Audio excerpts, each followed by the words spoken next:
Last week, Tony Blair called for a national debate on the place of Muslim culture in British society.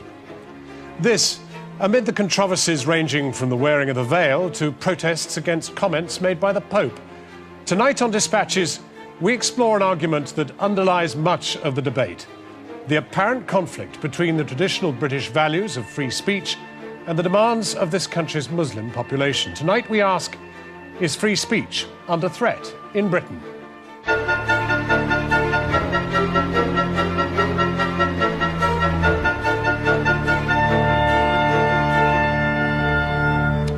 The evidence is that the clash between freedom of speech and Muslim sensibilities is becoming a major fault line. We conducted our own survey for tonight's programme to test the opinion of the population as a whole, using the polling company Populus. We asked if they agreed that people in Britain are afraid of speaking out on issues involving Muslims for fear of causing offence. 73% said they agreed. Only 18% disagreed. But a previous Channel 4 poll by GfK NOP found very different opinions in Britain's Muslim community. Asked whether they supported free speech even if it offends religious groups, only 31% said yes, 62%, exactly double, said no. Now, in recent months, works of art, films, newspapers and public figures have all come under fire. In Holland, a provocative film about women and Islam led to the murder 2 years ago of its director. And earlier this year, violent protest erupted over the publication of a series of cartoons in Denmark which satirized the Prophet Muhammad. Danish embassies in Syria and Lebanon were set on fire, and there were deaths in Nigeria, Libya, Pakistan and Afghanistan. At least 139 people died in the protests worldwide. In London and across Britain, angry demonstrators took to the streets. And then, last month, a speech by the Pope sparked protest again. Pope Benedict XVI quoted lines from a medieval emperor who had said that the Prophet Muhammad was the source of things only evil and inhuman. This again led to mass protests in many countries and was linked to the murder of a nun in Somalia. The Pope's representative swiftly apologized. It was certainly not the intention of the Holy Father to offend the sensibilities of Muslim faithful. Tonight, Dispatches will explore these issues with the help of two people with opposing views on freedom of speech. They'll be joined by some of the key people involved in some of the most significant flashpoints on this issue. First is Kenan Malik, an intellectual and writer on theories of human nature and the meaning of race. He is also a passionate supporter of unfettered free speech. Kenan, why? Freedom of speech is the bedrock of an open, democratic society, and it must include the right to offend anyone. Many people suggest that because we live in a plural society, so we need greater limits on free speech. I think the opposite is true. In a diverse society such as ours, it is both inevitable and important that people offend the sensibilities of others. Inevitable, because where different beliefs are deeply held, clashes are unavoidable, and we should deal with those clashes in the open rather than suppress them. Important, because any kind of social progress means offending some deeply held sensibilities. If liberty means anything, George Orwell once said, it means the right to tell people what they do not want to hear. Free speech is good for minorities, for Muslims, and for society as a whole. That's why we should defend it. Thank you, Kenan Malik.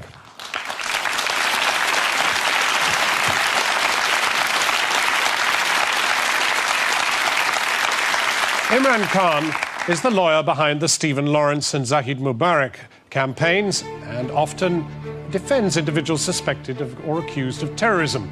Imran, should the right to freedom of speech include the right to offend Muslims? I'm afraid to say that this debate is not, despite what anyone else might say tonight, about some abstract notion of free speech, but simply an unadulterated, unambiguous, massive attack on a minority in the West. It's under attack from the law, the media, and even from neighbours in the streets. One of the banners or dare I say veil, under which this attack takes place, is the completely unrestrained right to free speech.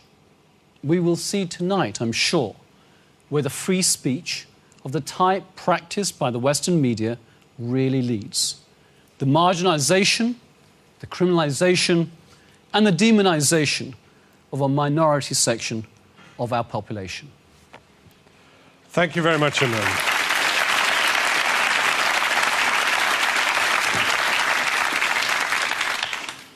We want to start by asking whether the angry protests in the Muslim community do pose a serious threat to freedom of speech. Our first guest has been at the sharp end of this debate. He is Ahmed Abu Laban. The whole controversy of the Danish cartoons would not exist without Abu Laban. He is one of the two Danish imams who kick-started the protests against the derogatory cartoons of the Prophet Muhammad by bringing them to the attention of the global Muslim community. Imran Khan, your questions for Abu Laban. Ahmed, this newspaper, where did it stand on immigration into Denmark? No doubt that Jyllands-Posten is the biggest newspaper in Denmark. It was leading the anti-immigration and anti-Islamic propaganda campaign for almost 8 years, continuous years. So would it be right to say that the publication of these cartoons led directly to attacks on Muslims in Denmark? Yes, no doubt. It was, in my opinion, the climax of the whole tragedy.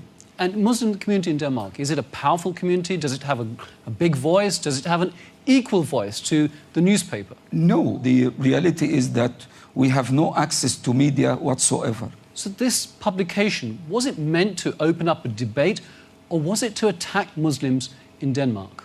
It was a matter of provocation, trying to insult even the editor-in-chief. He wrote in his editorial that Muslims in this country should be trained to accept humiliation. This newspaper... Imran Khan, I'm afraid that concludes your time there. Kenan Malik, your questions from Abu Laban. Hello. The cartoon controversy is not really a religious matter, but about people like you exploiting the issue for your own political ends. As you know, even in Denmark, there were protests by Muslims against your campaign. Muslims who want to live in a secular society and think that religion is a private issue between them and God. Why should we ignore such Muslim voices and only listen to yours? Because we are a part of this democracy. I have the right to be respected in this community. We have been blocked all the time. We have been desperate, asking for dialogue and debate. We have been marginalized, etc., etc. But you're not asking for respect. Yes. You're asking for obedience. You're saying that we, newspapers in Denmark, in this country, the rest of us, can only do what you think is acceptable. Please bring the issue to its original context. We talk all the time, we make conferences and debates about Islamophobia, where Muslims have been profiled and Islamic behavior in the most negative way all the time. If you are in our position, your feelings and attitude will be completely different. Abu Laban, thank you very much indeed. Thank you.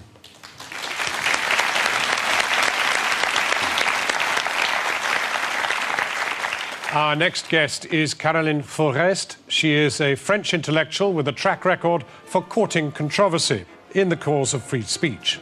Once the Danish cartoons protest had started, she took part in the decision to republish the cartoons in a French magazine. Kenan Malik, your questions to Caroline Forest. Why was it important to you to republish the cartoons in France? First of all, it was important to inform the public opinion, because as journalists, I cannot imagine to judge the center of a polemic like this without showing what is the center of the polemic. And secondly, it was important because my newspaper is a very anti-racist newspaper, but also a very secularist one. We made all the time cartoons about the Pope. And we cannot imagine just to not refuse to publish the same things about Muhammad, even if it's the Prophet of Islam. And I must say at this point that we are making a clear distinction between the criticize of the religion as an ideology and a criticize of Muslims as individuals. This is why I'm seeking that, for example, a word like Islamophobia, it's really a word who is making a confusion between this secularist approach and a racist approach, and we choose the secularist one. In other words, the label Islamophobia is often used not to highlight racism, but to silence critics of Islam. Definitely. And I think this is the center of the debate here, because we are lucky to live in a part of the world where we have the right to exercise this spirit of criticism about religion. Many countries are not in the same case. And many people are coming from the Muslim world to live in Europe because of this spirit of liberty. We are in an international context where the big battle here is not between civilization. I do not believe in that. It's not between West and Islam. The struggle here is between fundamentalists and modernists. If we choose to intimate or to ask to modernists, even in Europe, to not criticize religion, they're going to lose, and it will be our fault. Critics.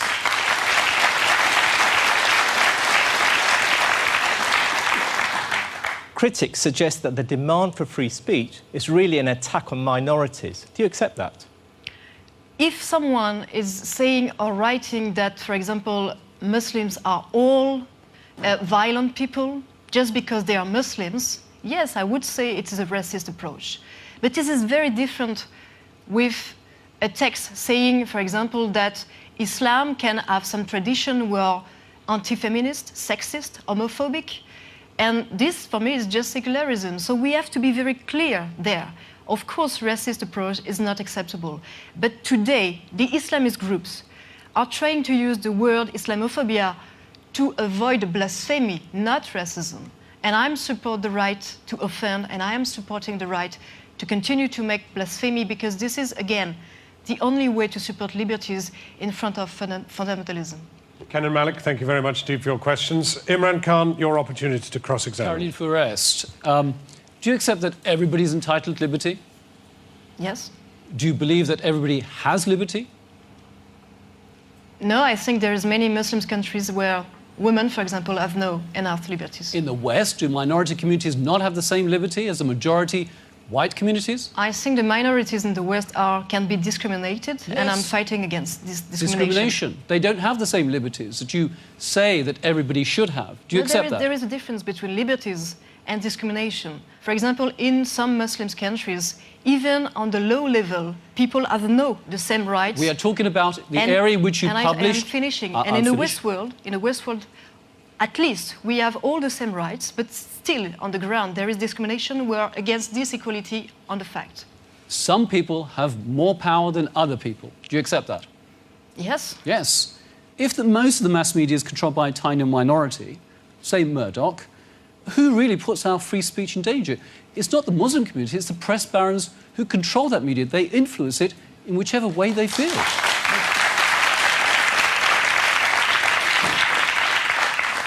As journalists, I cannot accept the plot conspiracy explanation. I'm not suggesting any conspiracy. Yes, you're suggesting that. I'm not.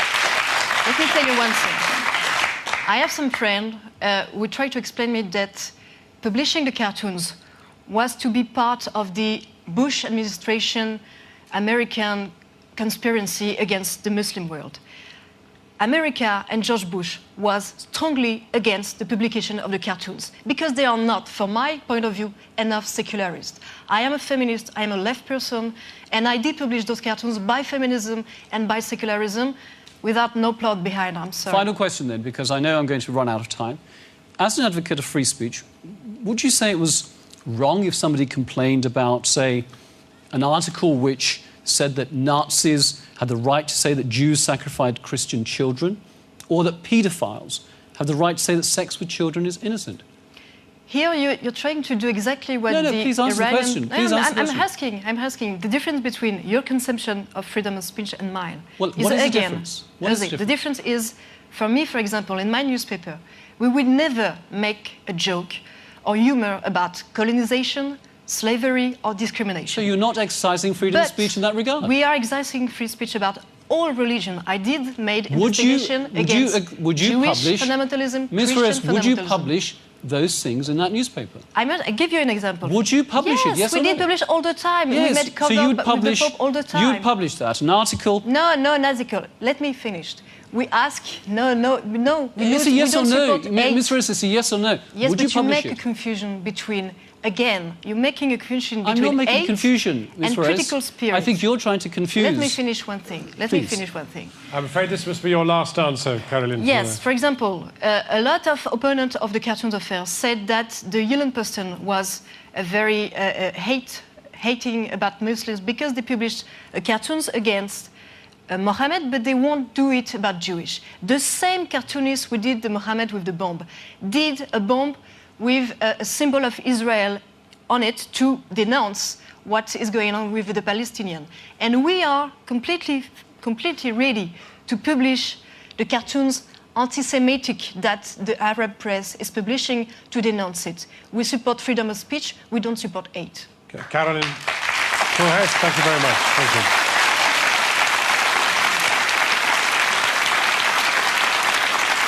Well, there is a question of whether, in order to judge the degree of offence, we should show the cartoons themselves.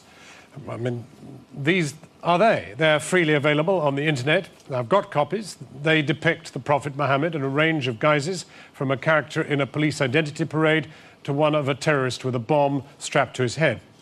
I want to ask the advocates, should we show the cartoons now? Kenan?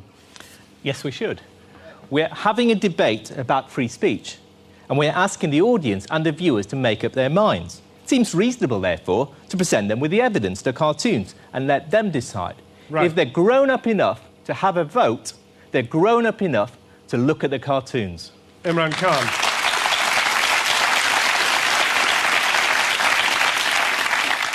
I'm against the showing the cartoons. It's simply an exercise, John, in gratuitous television. It's offending for the sake of offending. It's showing the cartoons because you have the power to show them. It's the same as embarrassing a participant on Big Brother. It simply reduces the dignity of all of us. Right. It does nothing to advance the debate that we're having today. Imran Khan. Well, now that's the moment when we turn to our studio audience, which we've tried to make as representative a cross-section of British society as possible. You've heard the arguments. I'd like you, please, to vote on whether we should show these cartoons in this programme. Should the Danish cartoons be shown? Vote 1 for yes. If you think we should not show them, then vote 2 for no. 1 for yes, 2 for no. Vote now, please.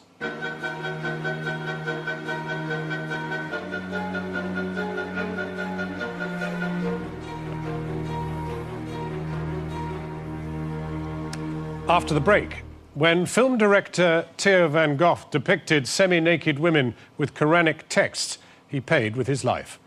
We're joined by the film's producer. And of course, we shall have the results of our vote.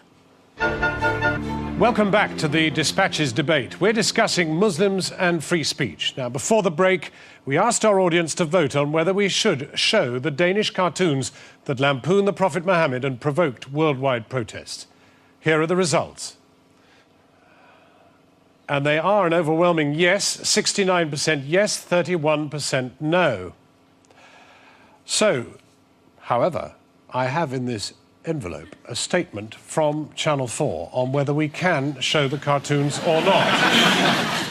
Channel 4 previously broadcast images which included the cartoons as part of our news reporting of the controversy earlier in the year. We are aware that the cartoons are designed to be deliberately provocative and have caused significant offence to Muslims. They should therefore be shown on television only if there is an overriding editorial justification. We do not believe there is such justification for their use in the debate.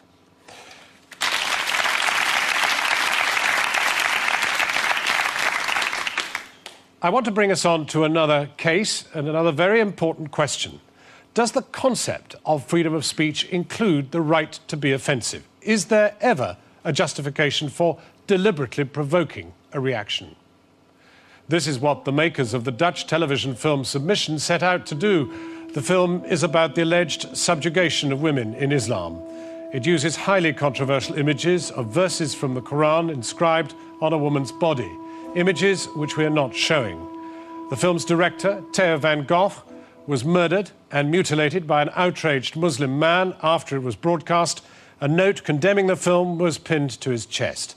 Our next guest is Gijs van der Westlaken, who was the producer of this film, a friend and colleague of Theo van Gogh. Ken and Malik, your questions to Gijs. What do you think would happen if we had to censor every comment, every image that somebody found offensive? We just did in this show. You didn't show the crucial scenes in From Submission. You didn't show the cartoon.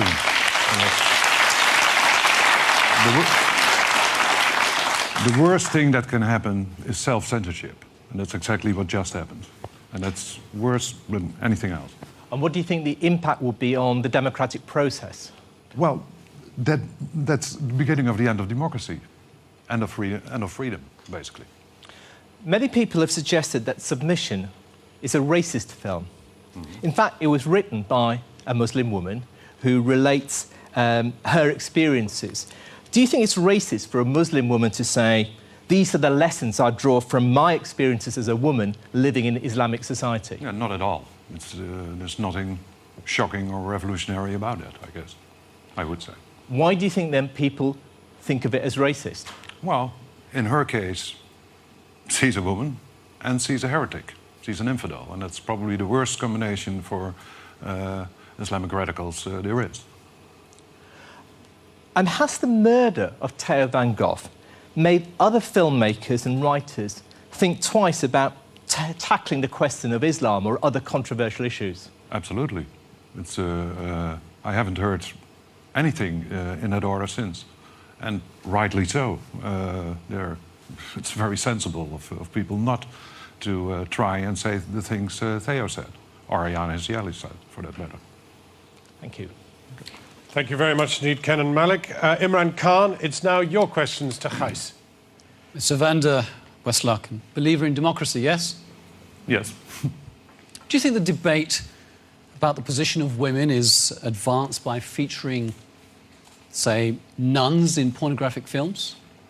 That is all debatable. Of course, I understand what you want. Please answer the question. Do you think the debate about the position of women in society is advanced by such a thing? Could be. Could be. How? Yeah. How? It could be because it could be a way to enhance the debate, enforce it, and then put it on the map. Really? If you don't debate with strong issues. So you did it to advance the rights of women, is that right? Obviously. Well, I didn't make the film, I produced it. Is that right? Obviously, that was the sole goal for Ayaan Hirsi and Theo van Gogh, was exactly to do that. Yeah. That was it? So do you believe in the freedom of speech for anti-women violent pornography? I believe in freedom of speech for everybody within the boundaries of the law. Oh, but, hang on. Anti-women... Sorry? I asked you a question. Do you believe in freedom of speech for anti-women pornography? Anything. Anything within the boundaries of the law. So that goes, that's fine, is it? Yeah. I see. If it's within the boundaries of the law. So it's quite simple. Did you consider, or did you think, the reaction of Muslim women standing up for their rights in Dutch society? Did you gauge their reaction? Did it enhance their ability to participate in the democratic process in Holland?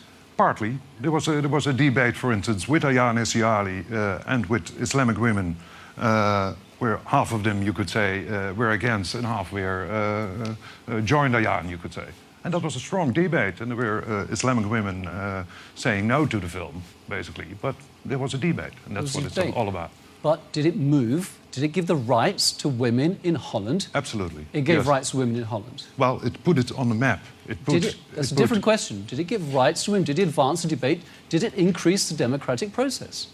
Absolutely, of course. In giving rights everything that has been put on an agenda enhances the democratic process.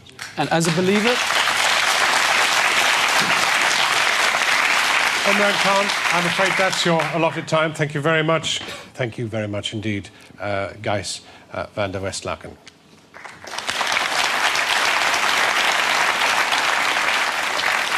You can take different views on whether or not freedom of speech implies a right to offend, but is there also a right to be protected from offence?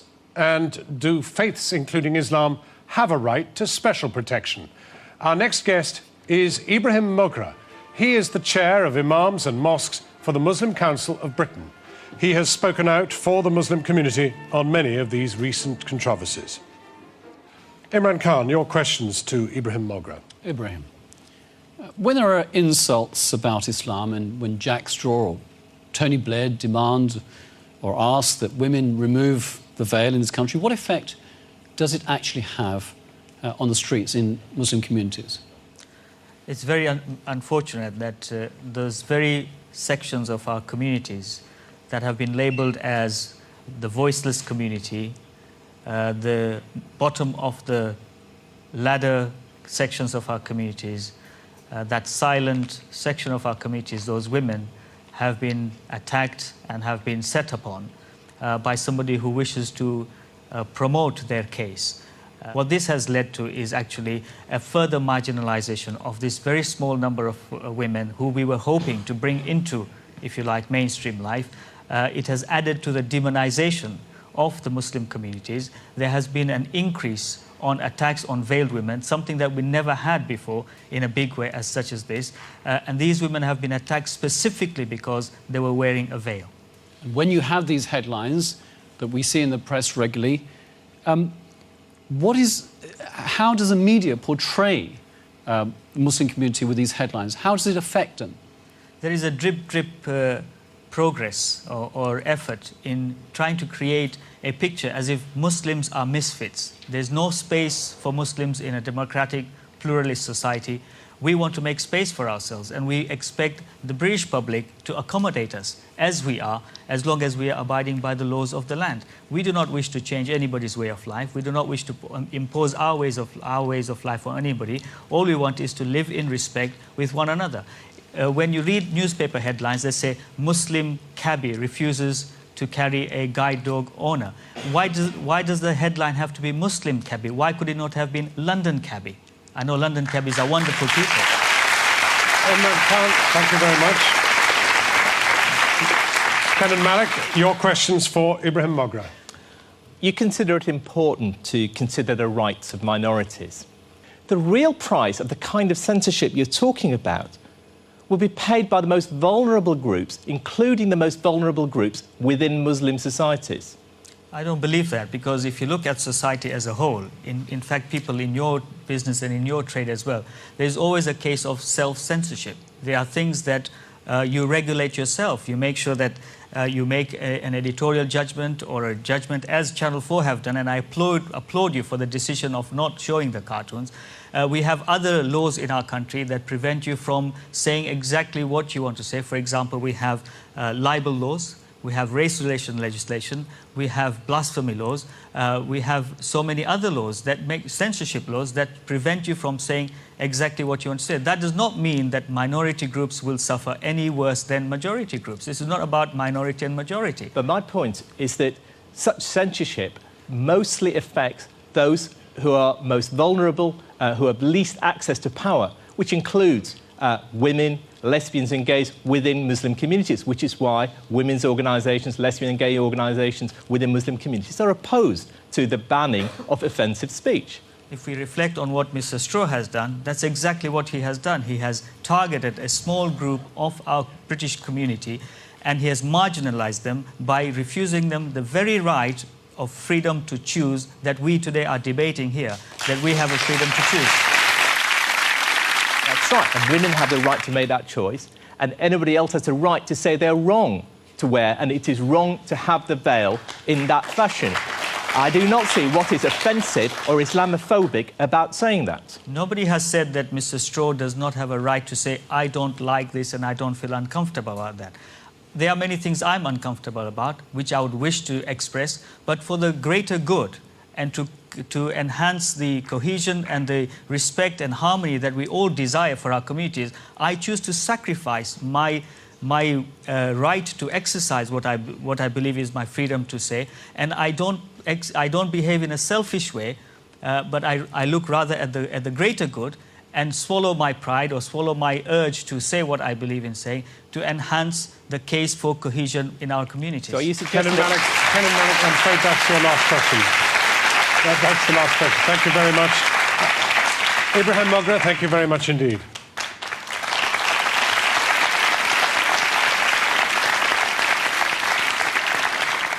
Next, a man who has led UK protests against the Pope's remarks about Mohammed last month. But first, let's take a break. Welcome back to the Dispatches debate. We're exploring tensions between Muslims and free speech.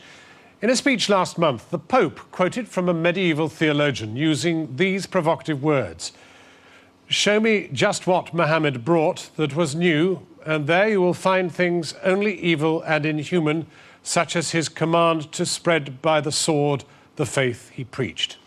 Well, the result was another round of furious protests in many countries, including Britain.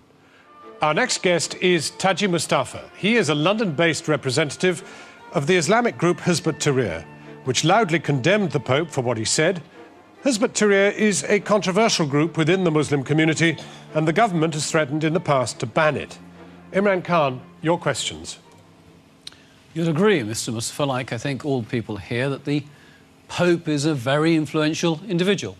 Absolutely. He's a world statesman whose every word carries significance. Now, in terms of his comments, I have no problem with debates, with dialogue, with engaging with people. But why did he have to choose and hide behind the words of a 14th century emperor, describing Islam, as was just introduced by Jon Snow, in a provocative manner, saying that Islam brought nothing but evil and inhuman things? So firstly, that was the insult which caused such a furore, and I think rightly so in my opinion, and led to a lot of very peaceful demonstrations across the world. But it came in a context. This is a world where Bush is talking about Islamofascist. Blair is talking about aspects of Islam being an evil ideology in their war on terror rhetoric. And in that frame came the Pope talking about Islam being evil. And so it's very easy to understand how these incendiary comments blew out. And so this added fuel to the war on terror propaganda, leaving Bush and Blair to carry on with their murderous wars, killing 500,000 people. And the world focuses on Jack Straw's comments, these ridiculous comments about that the Pope made, his insulting comments, rather than the real crimes which are being committed in our day and age. So had those comments been made... Had those comments been made in a different context, would there have been the same sort of objection? Muslims have no problem with dialogue. My organization globally distributed a challenge, a leaflet, an open challenge to the Pope. You want to discuss the substantive issues, Islam and violence? Let's look at Christianity and violence. You're from the papacy, which has a very bloody history, may I say, in terms of the crusade. Let us sit down. Let us sit down and discuss. We're not averse to discussion. But what Muslims will not accept, and what no human being, Muslim or not, should accept, gratuitous insults about their beliefs, their faith, or anything dear to them. It's done to provoke, not to debate. Is that right? This is not a debate, a pejorative, insulting statement. And in his speech, the whole of which I have read, he made a one-sided analysis that somehow Christianity is linked with reason, Islam is linked with violence. In front of him, when he's talking about violence and religion, in front of him is Tony Blair going to Iraq to spread by the gun his very beliefs in liberal democracy. Why didn't he analyze that in terms of people using violence to spread their beliefs? Why pick on Islam? So it'd be very, very clear there's an agenda here. There is an agenda to demonize, to vilify Islam as part of this global war on terror. And Muslims will not accept this vilification. And I think other people should be aware to it as well. One last question, because we've heard that there's no such thing as Islamophobia, that it doesn't exist. It's made up and people hide behind it in order to accuse people of racism and to stop freedom of speech. In your opinion, your experience, is there a rise in Islam? Does it exist? And what does it mean?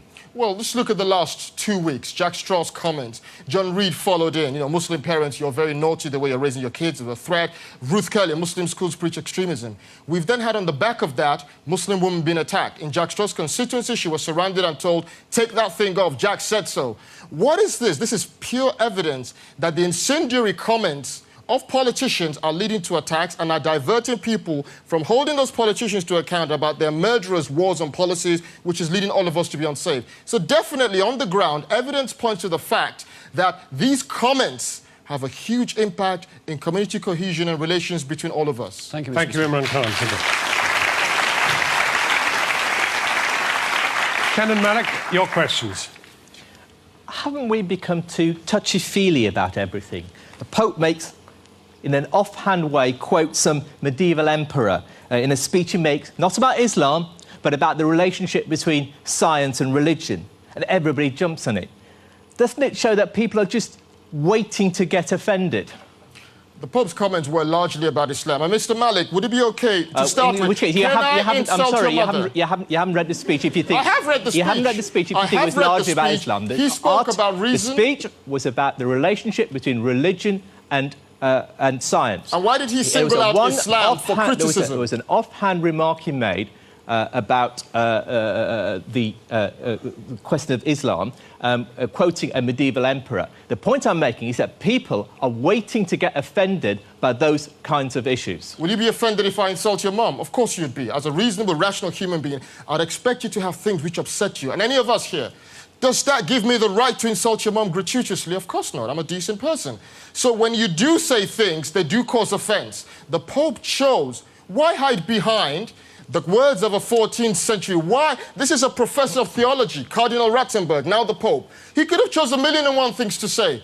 Why in this climate, war and terror, demonization of Muslims across Europe, in that you, Mr. Pope, it's highly irresponsible to come with such quotes. And surely he of all people should know better.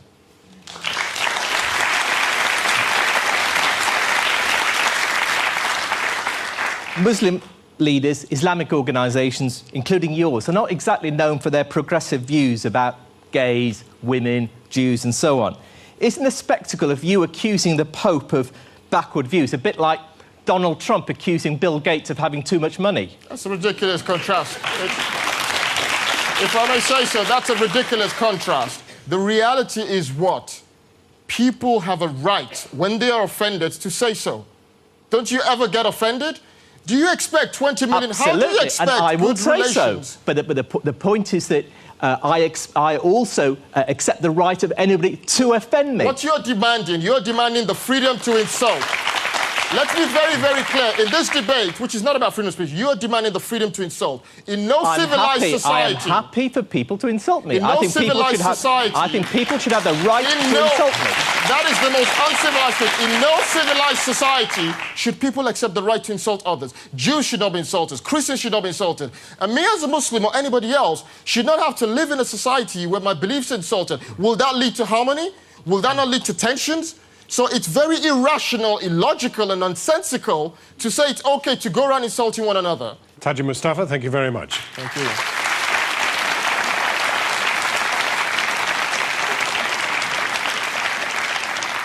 Now, in a moment, we want to give our audience a final vote on where they stand on Muslims and free speech. But first, our final guest is Shami Chakrabarti. She is the director of the British pressure group Liberty, which campaigns to protect freedom of speech. Your questions, Imran Khan. Shami, why should we exercise restraint on freedom of speech now, in the present moment? Well, I think it's important, if I may say so, in this very sexy television polarised debate, to make a distinction between your right, your legal right in a free society of free speech, not unfettered, because we don't want child pornography and incitement to murder. So there's always some, there's always some necessary and proportionate limitations on free speech. But let's separate your legal right, that I would defend to the death, actually, from whether as a moral, ethical, sensible, sensitive, polite, individual human being you choose on a given day in a given format to say this or that. That's really, really important. You have a right of free speech, but it's not a duty to always to say the most offensive thing possible.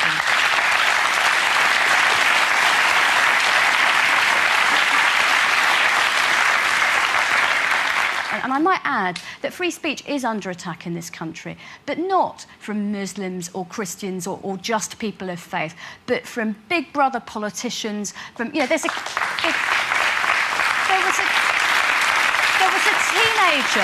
a teenager who was given a fixed penalty notice.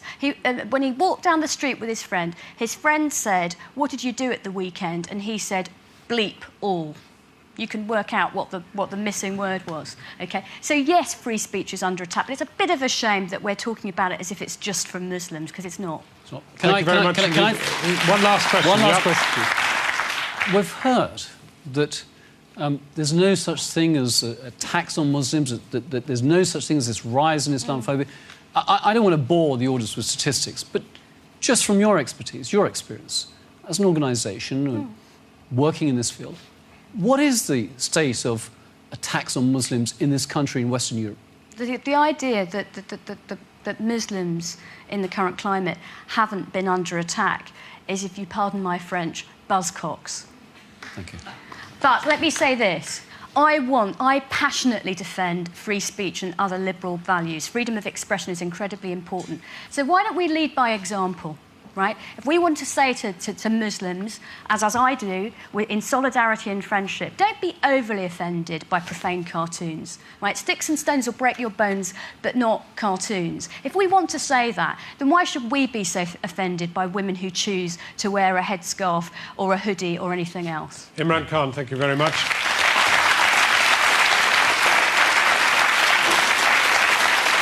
Ken and Malik, your questions to Shami Chakrabarti. Hi. I agree with you that the right to free speech does not include a duty to offend, just as the right to divorce does not mean that we all have to get divorced in the morning. That's right.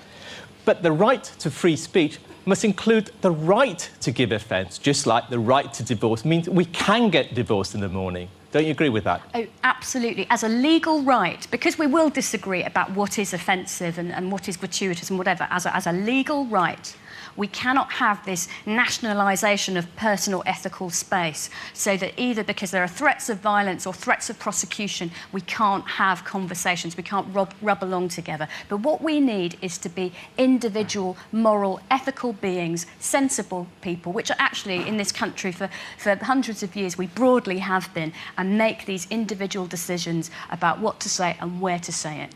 Free speech is often seen as the enemy of minorities. Do you agree with that? Not at all. Everybody is entitled to their human rights, but sometimes in a democracy, it's minorities who need human rights protection the most. In other words, the real problem is not free speech as such, but the failure to apply it universally. What we need is more free speech, not less. We certainly need an even-handed application. So, as I say, free expression and conscience means sometimes you get to wear what you like as well as say what you like. But also, I have to say that even when we're talking about laws, there's no such thing in any democracy, in our imagination or in history, that has unfettered free speech. Look at the importance of child pornography, incitement to murder, and some other necessary and proportionate restrictions in law. Shami Chakrabarti, thank you very much indeed.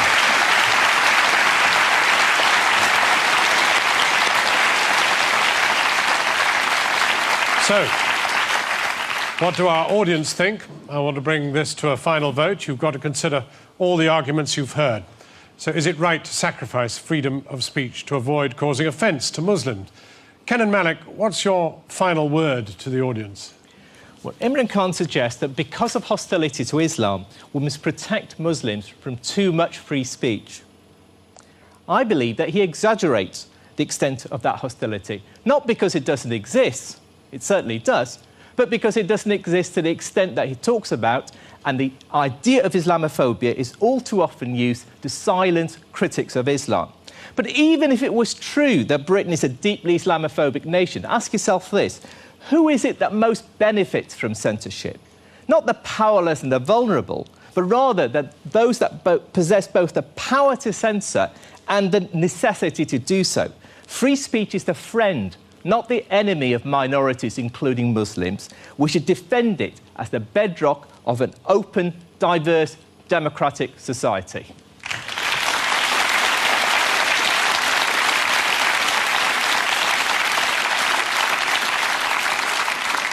Imran Khan, your final word, please.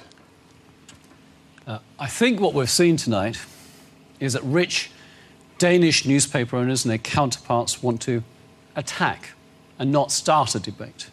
I think we've seen a defence of the right of pornographers, not those who support women's rights. I think we've seen a media biased from top to bottom, owned by the rich and powerful, defending itself under this banner of free speech. The thing is, the right of free speech is in the hands of very few. All the more reason why alarm bells should ring when one community, one single community, is singled out for systematic offence.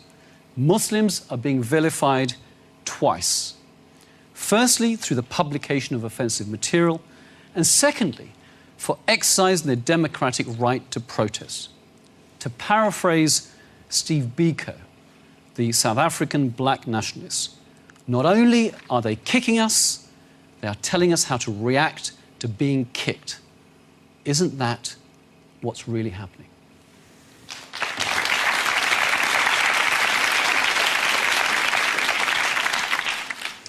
Well, there are the advocates' arguments. You've heard them. Before we come to the vote, let's hear from some of you. And I know some of you have kind of made up your minds before you ever got here. I'm wondering whether we've changed any of them. Where are you on this issue? I think you can have freedom of speech, but it's got to have balance, fairness, responsibility and respect. It's okay to... That means you're with Imran Khan? I think I am. What about you? I think that too much is made out of the Muslim feelings, and I think that Christian... We're oversensitive. Yeah, we're oversensitive. This is a Christian country, basically, and so therefore, when are our views going to be heard? There is too much time spent on the Muslim problem. Thank you very much. I don't agree with any of them. Hang on. Where does that take us? I think freedom of speech shouldn't be curtailed, but I think what we need right now is a dialogue between both cultures, and the way freedom of speech is being used is driving both sides to the extremes. So how can you expect Muslims to integrate when you're insulting their symbols? However, I don't think putting legislation is the answer. Thank you very much. And what about you? I wouldn't mind my mum being insulted if it allowed me to insult other people. So you're for unfettered free speech? Pretty much, yeah. Right. Thank you very much. Well, that's the moment then that we want you now to vote. Are Muslims threatening freedom of speech? Vote 1 for yes, vote 2 for no. Please vote now.